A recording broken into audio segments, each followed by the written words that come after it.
Satis quid sufficit. I praise God for you, sir.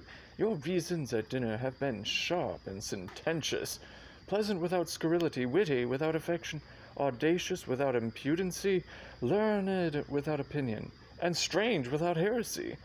I did converse this quondam day with a companion of the king's, who was intituled, nominated, or called Don Adriano de Amaro. Novi hominum tanquam te. His humor is lofty, his discourse peremptory, his tongue filed, his eye ambitious, his gait majestical, and his general behavior vain, ridiculous, and thrasonical. He is too picked, too spruce, too affected, too odd, as it were, too peregrinate, as I may call it. A most singular and choice epithet. He draweth out the thread of his verbosity finer than the staple of his argument. I pour such phonetical phantasms, such insociable and point device companions, such rackers of orthography, as to speak doubt fine when he should say doubt, det, when he should pronounce det, D-E-B-T, not D-E-T.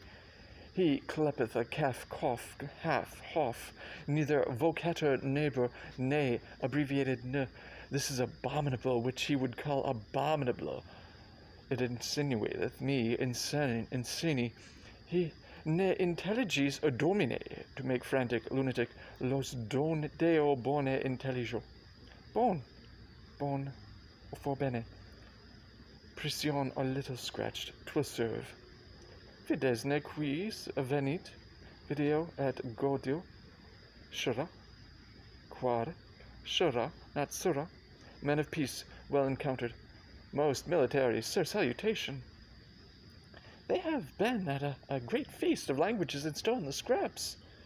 Oh, they have lived long on the basket of words. I marvel thy master hath not eaten thee for word, for thou art not so long by the head as honorifica bilitudiniptibus. Thou art easier swallowed than a flapdragon. Peace. The appeal begins. Monsieur, are you not lettered? Yes, he teaches boys the horn book. What is I-A-B spelled backward, when the horn on his head? Pueritia, with a horn added. Bah! Most silly shape with a horn. You hear his learning? Quis, though consonant. The last of 5 vowels, if you repeat them, or the 5th, if I will repeat them, A-E-I. The sheep, the other 2 concludes it. O you. Now by the salt wave of the Mediterranean, a sweet touch, a quick venue of wit, snip, snap, quick and home, it rejoiceth my intellect, true wit, offered by a child to an old man, which is wit old. What is the figure? Horns. Thou disputest like an infant, go whip thy gig. Lend me your horn to make one, and I will whip about your infamy. Unum cita, a gig of cuckold's horn. And I had but 1 penny in the world, thou shouldst have it to buy gingerbread. Oh, there's the very remuneration I had of thy master, thou half penny purse of wit, thou pigeon egg of discretion. Oh, and the heavens were so pleased that thou wert but my bastard. What a joyful father wouldst thou make me go to, thou hast it. Add dunghill, and at the fingers' ends, as they say. Oh, I smell false Latin, dunghill for a unguum. Artsman, preambulate, will be singled from the barbarous. Do you not educate youth at the charge house on the top of the mountain? Ormont, the hill, at your sweet pleasure for the mountain. I do, sans question.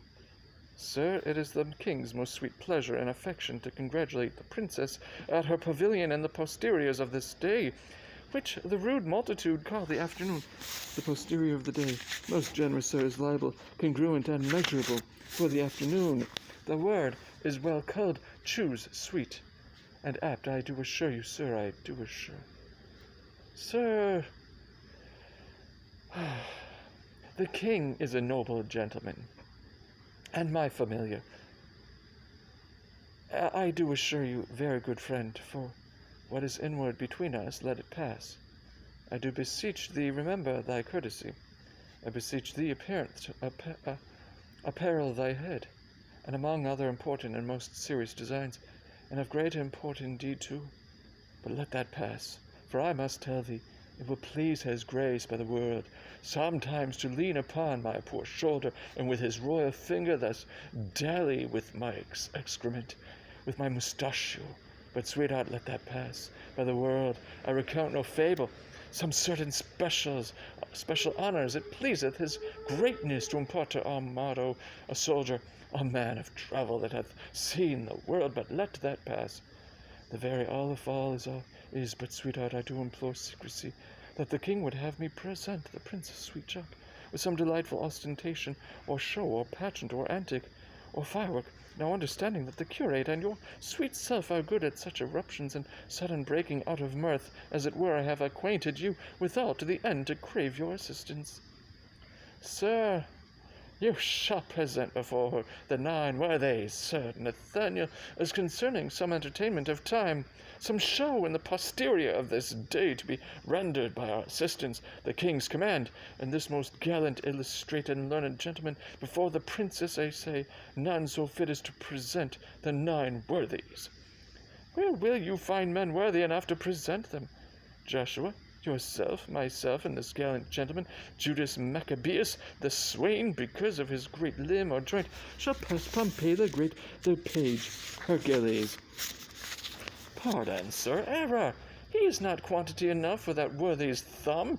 He is not so big as the end of his club. Shall I have audience? He shall present Hercules in minority. His enter and exit shall be strangling a snake, and I will have an apology for that purpose. An excellent device.